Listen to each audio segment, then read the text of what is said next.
I think the media has a duty to interrogate those making allegations. At least it will not be too much of a reporter to ask a governor or anybody making an allegation to at least attempt to show evidence or some kind of logical basis to arrive at such conclusion. I had the privilege of being a governor in this state for 8 years, and I have sufficient interest in the peace and stability of this state. As you can see from my own experience, governors will come and go, but the people remains. And if there is one man who has enjoyed the trust and confidence of Edo people since 1999 and even before then, I think it's my humble self, because I am on record as the only person in our history who won election across the 18 local government area of Edo State, scoring 75.6% of total vote cast. Even as I ran that election against a retired general who was said to have deep pockets. So if the people have done me such recognition, respect, and they trusted me with our collective patrimony to manage their resources in a manner that would deliver happiness, smiles, and do the greatest good to the greatest number of our people, as they did for 8 good years. The least I owe them is to do anything and everything that is within my power to ensure that even until here they enjoy peace. But let me also say that I have led protests to Edo State even before I became a governor. At least on 2 occasions, I led massive protests to Osadebe Avenue, the seat of Edo State government, when I was president of the NLC. We had tens of thousands of people buying into that protest. But it is on record that not one person was injured, nor one person having his property or her property destroyed. I am on record as being a victim of PDP rigging machine in the election that was conducted on the 14th of April, 2007. I led protests across Benin in which tens of thousands of people protested and there was no violence. So I think it is not in the mouth of Obaseki, with all due respect to his very high office, to throw allegations without attempting to show any proof. First and foremost, I think we all have a duty to pray for the repose of the soul of those who died. I don't have the figures. There are conflicting reports as to who died and how many people died, if people died. But whatever anybody has suffered, I think is unfortunate, because most of the people who were felled either by police bullets or those banks that were destroyed or any other property destroyed belong to people who are also victims of this policy. As far as I know, the banks are also victims. So destroy the banks is not a solution. But I am a believer in the right of citizens to protest. There is a difference between protest and rioting. And I can't count the number of protests I have led in my life. From the age of 17, 18, protests have been my life, fighting for justice. And at 70, I'm not about to stop it. When I was governor here, there were protests. I go to the gate of Government House to address those protesters. There have always been attempts by people to hijack. But when the governor behaves responsibly and address the needs of the people, give them the assurances that they need from their leaders, the people are not fools. And that is how, when I was here as a governor, it's not as if there were no policies from Abuja or even from Edo State government that some people didn't like. The important is that a governor or a leader must be able to win the heart of his people and talk them out of bitterness, and above all, give them hope that whatever are the challenges that they face, that the government is in a position to do something about it. This is what government should do. So when I read initially in the social media, and later I saw it in a section of where we can't dismiss them as a non-important media, that Obaseki has ordered the police to arrest me, I had a very good laugh. First, because Obaseki doesn't know that he doesn't have the power to order the arrest of a citizen. And that is the reason why some people have reservations about when people like Obaseki talk about state police. The law is clear. If a crime has been committed, it is up to the law enforcement agencies to investigate, and if they find someone who they think may have had in it, to invite the person for questioning. The police are not, and I will be surprised if they have now degenerated to a level of taking orders from a politician who is faced with crisis of confidence, and the people are voting against him.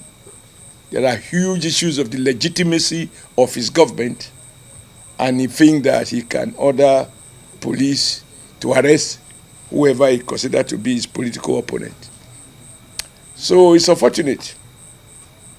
But I thought that you media people should have asked him, and if you didn't remember, it's not too late to ask him, Mr. Obaseki. So Comrade also caused the riots in Warri, where Okowa is the city governor. Comrade also caused the riot in Ibadan, Oyo State. Oshiomole also went to Kwara State to organize protests in an APC state. So, but if you didn't ask him, maybe you have your reasons. But let me say that Obaseki is a victim of his own double standards. He says one thing in the morning, he does another the following day.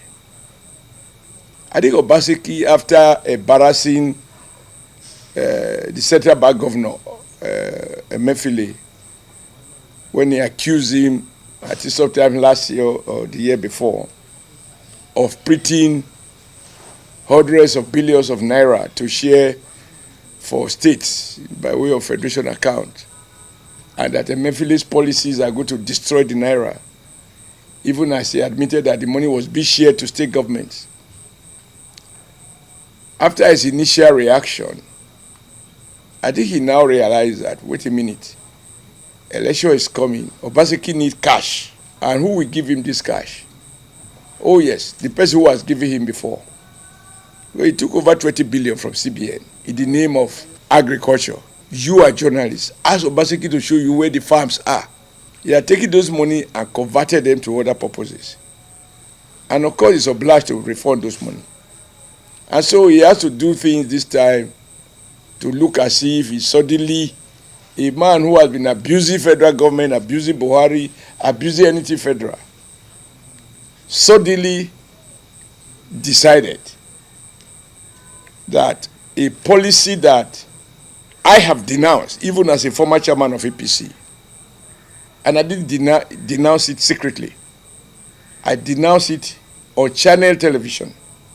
In the course of campaigning, when I hear people, they complain to me about the challenges they have, I have never hesitated in denouncing it. And I will continue to denounce it because it is not the policy of APC. I can't be afraid to say the truth. So Obaseki wanted to make money out of this hardship, suddenly become pro-CBN governor, defending anti-people policy, where your people are groaning. And he has made the wrong assumption that Edo people don't know their right from their left. After all, in spite of his misdemeanor, another MOU, and all the other stuff he has used to divert into people's attention, which are manifesting now, and even degenerated to a level like a madman, tried to reloot the artifact that the Oba of Benin has been struggling for years to have repatriated to back to the palace where they were looted many years ago. He suddenly found, started singing new song. He went to court to challenge the decision of the Supreme Court, which had ordered that this sudden withdrawal of confiscation of currencies and the bank refusal to release money that people toiled to earn. And the Supreme Court rightly gave an injunction. And everybody knows. You don't even have to be a governor to know that. But for the rule of law, what we protect Obaseki of Sadibe Avenue, given his crimes against Edo people. But because of the rule of law, he is enjoying himself there. Even though people have lost confidence in him. So when the Supreme Court of the land makes a decision, people expect that everyone who is a product of ballot, a policy that is clearly imposing hardship, even the president has spoken to the unintended consequences. Obaseki is on record with his Attorney General appearing on television by those who watch television and wasn't able to watch it, asking to be joined to oppose other governors in support of this policy, which the Supreme Court has granted the interim injunction. So he created this problem. If the police are to deal with the root cause of the riot, Obaseki will have to be brought to justice. And I just saw a video today where he had a meeting with CBN officials in Benin and some POS operators, asking the CBN to make money available, this. I'm like, you see, when you start one lie, you will need several lies to sustain one lie. When does it become the business or the duty of a state governor to tell the CBN how to manage cash disbursement? When the same CBN officials went to him last week, which I referred to in one of my rallies, that day, this lady who is working with them, with the Edo State government, Mrs. Blackie, was reported as asking the CBN officials, how come that they can't even get 10,000? They say they should go to POS or go to ATM, but they are not getting money and people are sleeping there. Their members are selling rice and tomatoes, okra, onions, and so on. And they explain how this senseless policy, I call it senseless because you don't make a policy based on idealism. Policy should be formed by the objective reality on ground. And a CBN official was reported to have said to the market women, if you can't get 10,000, even if it's 5,000, you can manage it. What an insult. And so, a governor that benefited from vote casted by people who killed other sun and rain to vote for you, your reward for them is at a moment like this when they are in distress, when their businesses, small businesses, many of these people, there is no presence of government in their lives. It's they, God, and weather. They toil to make 5,000. And they were told it is safe to keep money in the bank, not at home. They kept this money in the bank. Some of them, their total savings for a year is not up to 100,000 or 200,000. They want to take 20,000, which even Governor Mefili promised. They can't get it. And they say the banks are holding the money and all that. But they have not named any particular bank. No bank MD is known to have been invited for questioning. They say it is an unknown banker. My friend, Nigerians are not stupid. So let me be very clear so nobody should misunderstand me. I, Adam Oshiomole, I believe Nigerians have a right to protest against anything that they are not happy about. But I also want Nigeria to understand that there's a huge difference between protest and rioting. And that the problem of rioting is like shooting gun into a market. You don't know who it will hit. But when you peacefully decide to protest, that is what distinguishes a free people from slaves. So I cannot, even when I was in government, if some of you will recall, play back your videos, you will see me addressing tomato women, addressing people selling okra, addressing all kinds of people who have issues, whether issues arising from Edo State government decision or issues arising from federal government decision. Of course, we are free people, but that is not the same thing as going for violence. So I have no hand in it, and my position on it is clear. It hasn't changed. I still believe the Supreme Court accessibly made a decision that in terms of balance of convenience, you cannot confiscate our currency or refuse to give to us the currency we gave the bank to keep. It does not belong to the bank. It does not belong to the central bank. I hold those views very seriously. And I am on tape, and I will give it. If you give me your WhatsApp numbers, I will spread it, and please use it as generously as you can. A week ago or thereabout, in fact, the day the Supreme Court granted that injunction was filed by APC governors. So when I say it's not APC policy, I mean it. The fact that APC governors are challenging the decision is the best proof that this is not APC policy.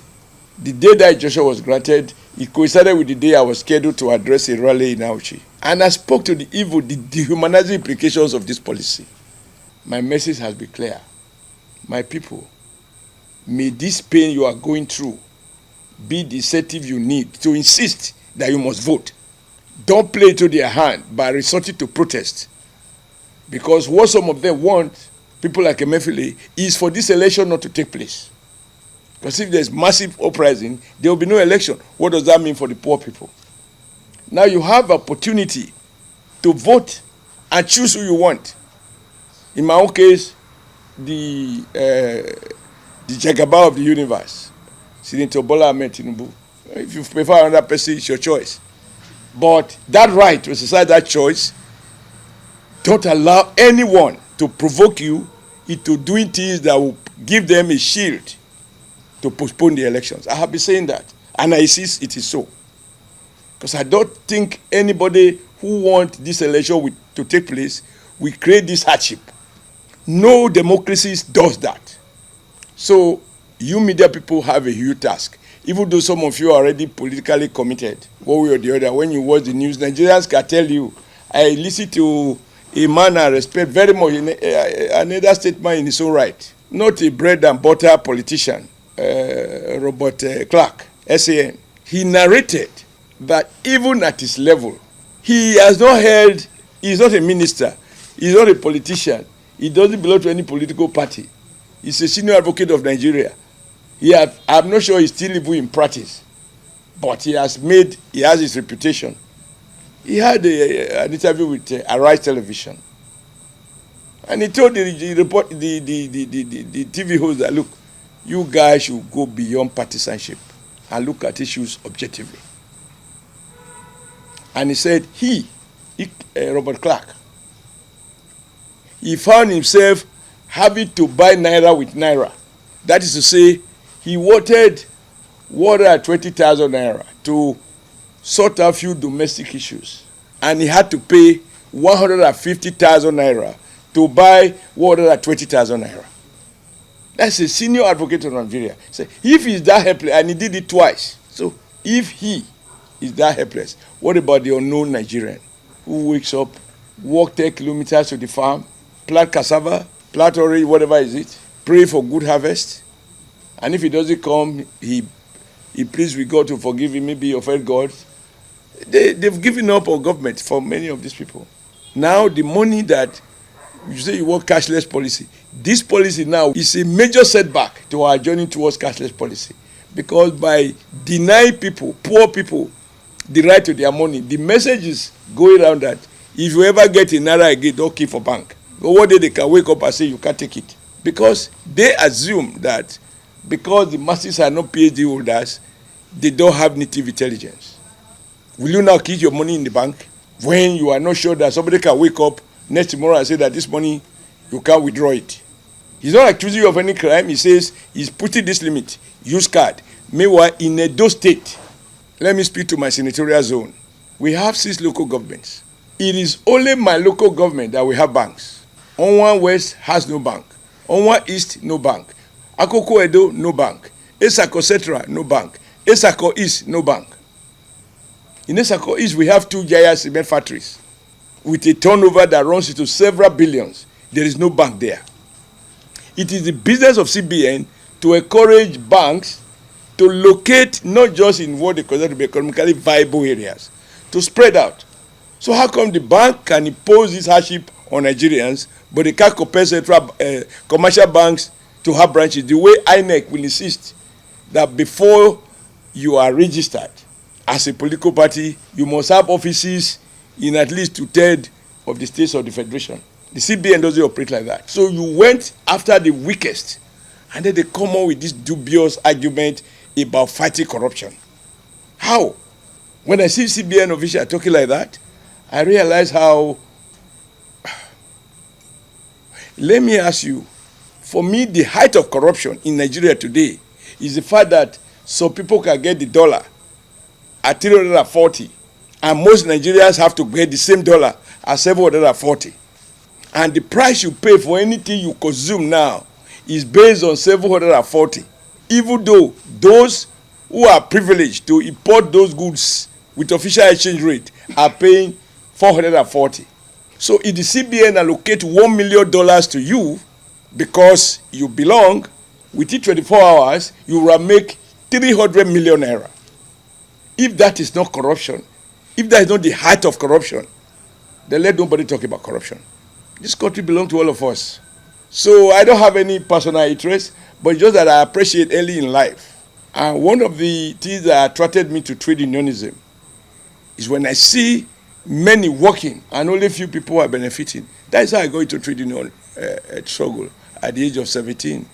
My position is I associate myself with the injunction by the Supreme Court. The Supreme Court is the ultimate court. If there is dispute between government and citizens, or between citizens and citizens.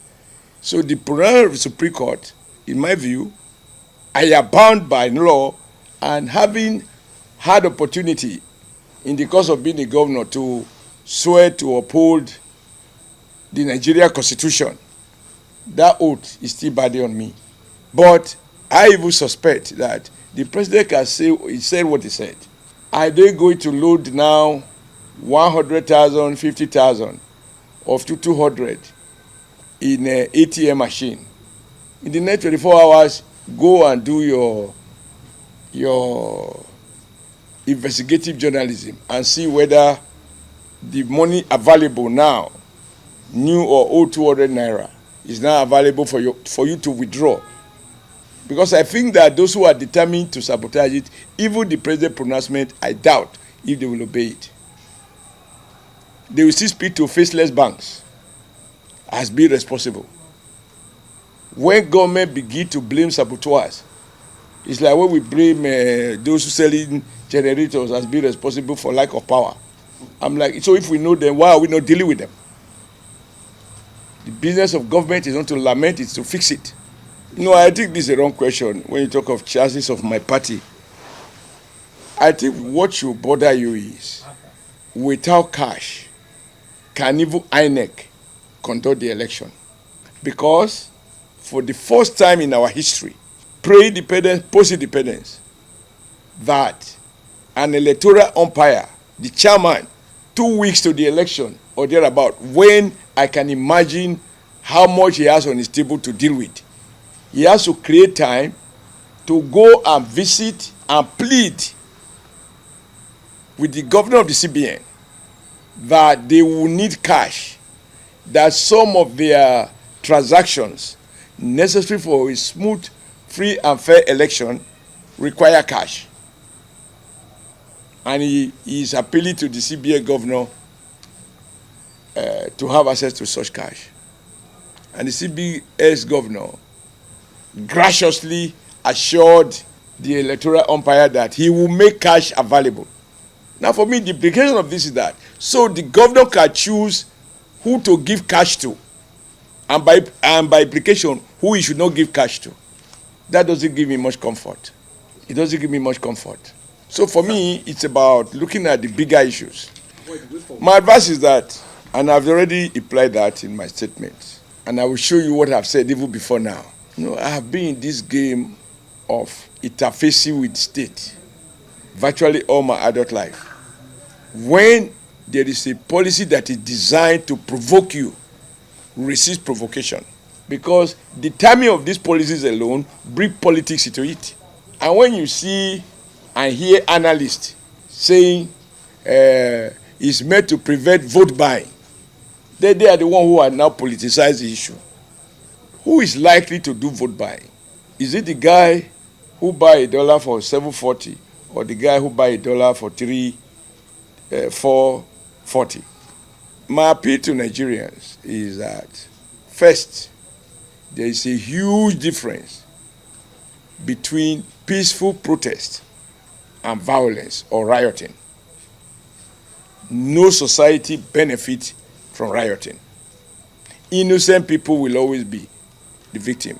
The property you see do not belong to the state. In fact, the state has no property. Government doesn't have property. We talk about government building only in the manner of speaking. Because in truth, for example, when I was governor of Edo State, every government building, you can say it's Oshiomole's building. But I ended my tenure. Those properties remain. I made them there too. So government property even belongs to the people. It doesn't belong to the governor. It doesn't belong to the president. So if you are angry with government, please don't mistake the policy maker for, government assets. Don't ever attack them, because at the end of the day, it is your taxes that will be used to rebuild them. So head or tail, you are a loser.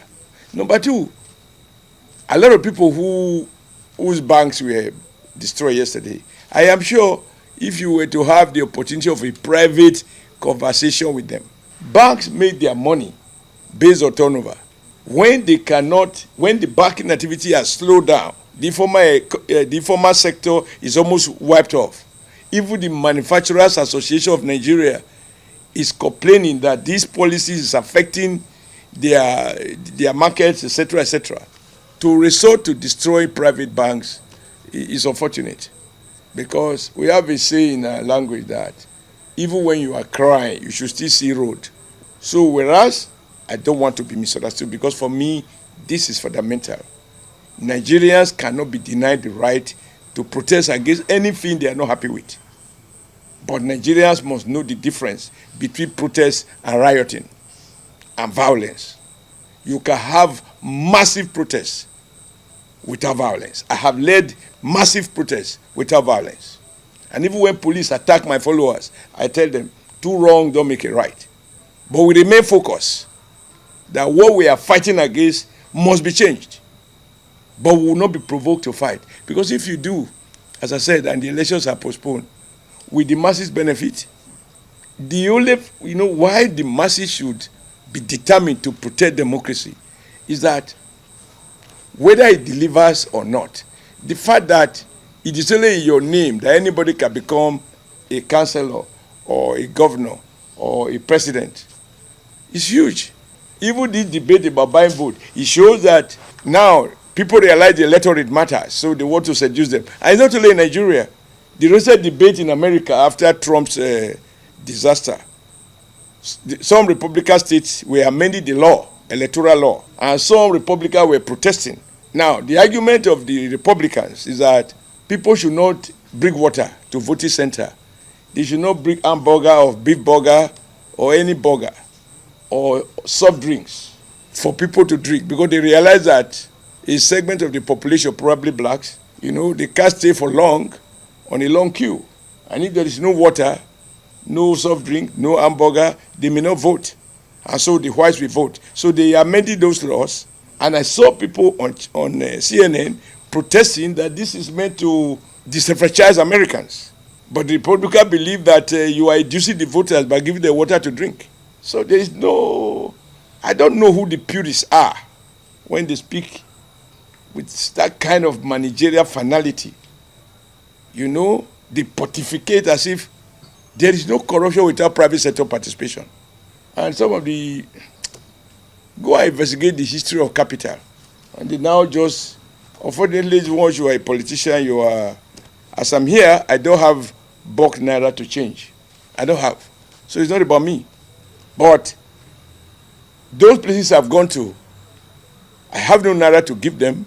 If you are following my campaigns, you will see how people respond when I speak to the issues that bothers them. Even the levels of applause indicates to me, in terms of hierarchy of needs, the one that bother them most.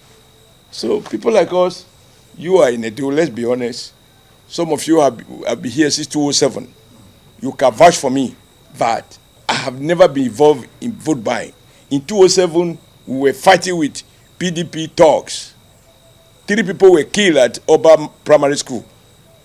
And I erected the stone in their memory. Once I won through the court, I launched one man, one vote campaign. This Wimudia Stadium was filled to capacity. I invited who's who in Nigeria, dictators and non-dictators, and Democrats, sermonizing that democracy means one man, one vote, no thuggery. And as you can see, I govern for 80. I even won more votes. So what is at stake for me now? That I will resort to buying votes. Those who have been buying votes, they know themselves. But I'm proud to say that I have always won my elections. Because I go village to village, while others sit in the city, believing that on election day they will take money. I'm not going to mention him on this, but it's the last point I'm going to make. In this town, when I saw people say they were determined to buy votes, and I look at the faces of people giving the hunger in town in 2011, I think, I said, well, if you can't receive the money, take it. No receipt, no refund. Take it and vote them out. Because you must ask yourself, when they left this town, how much were they worth? They've come back now with their loot to bribe you. So take the money and vote them out. You must punish them. You can't reward looters. Some of you, if you watch your old visuals, I said all of these things. So I am not a believer that we should reduce the electorate to vote, because if this country must work for the benefit of all, and democracy must be such that power rests with the people, and the power of recall reside with the people, and the people vote based on their own objective definition of their own situation, then democracy is here. But I don't even want people to talk as if the concept of vote buy didn't start from Nigeria. It started from Europe and America. But we must fight against it. But the way to fight against it is not to punish innocent voters.